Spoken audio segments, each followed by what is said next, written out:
Shalom à tous. Nous poursuivons ensemble l'étude de la prière de la Hamida. Cette semaine, la 15e bénédiction. Après avoir évoqué ensemble la construction de Jérusalem, la 14e bénédiction, cette main qui commençait justement à Gematria Yad 14, qui commençait à être présente justement en Eretz Israël parce que le peuple juif, et d'autant plus actuel à notre génération, est en train de reconstruire de plus en plus Jérusalem, eh bien nous passons à la phase suivante, à savoir la résidence divine. La résidence divine attachée au chiffre, au nombre 15, Yud, Hei, puisque Akadosh Baruch Hu a créé ce monde-ci et le monde suivant avec ces deux lettres, eh bien c'est exactement cette bénédiction, cette 15e bénédiction dans la Hamida, qui évoque justement la dimension de David qui est en train d'arriver. Ainsi, notre bénédiction commence ainsi, et Tzemach David Avdecha, voilà que, on pourrait traduire littéralement, David germe. Évidemment, ce n'est pas David qui germe,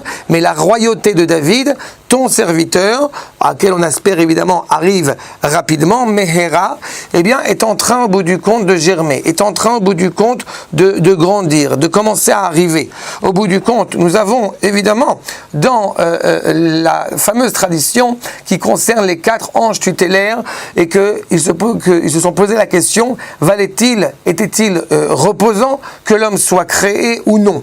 Au bout du compte, pendant cette dispute entre la vérité, la justice, la paix et justement et la sérénité, eh bien, et la grâce, pardon, eh bien, le Créateur est allé créer l'homme. Et au moment où il revient et qu'il annonce effectivement que pendant cette discorde, eh bien, l'homme a été façonné, l'homme a été créé, la vérité s'offusque en prétextant que justement ils étaient arrivés à la conclusion qu'il n'était pas reposant que l'homme soit créé. À ce moment-là, Akadosh Baruch Hu jettera, nous rappelle le Midrash, la vérité par terre, et comme dira David, Haemet mi'aretz titzmach, la vérité germera de la terre. Eh bien, c'est exactement cela. Il y a un sens à l'histoire. Ce projet est en marche quand nous évoquons justement la volonté que David, la royauté de David, est en train de germer, alors que nous disons Mehera, évidemment nous aspirons à ce qu'elle germe le plus rapidement possible, le plus instantanément possible. Mais nous savons aussi que tout cela s'inscrit justement dans un processus. Ainsi nous disons Ki leshuatra kivinu kol hayom.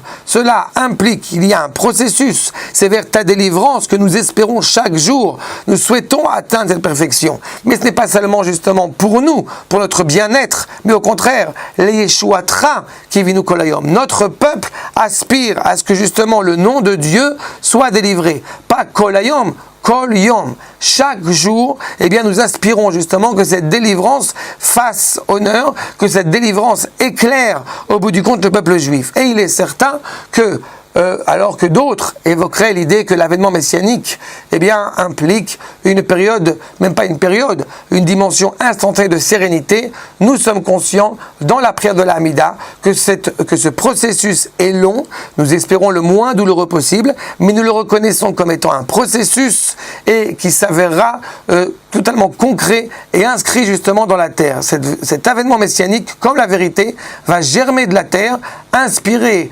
évidemment par la volonté divine, et cela nous amènera très prochainement à la suite de la bénédiction pour notre part, et aussi à la réalisation totale du projet messianique. Shalom.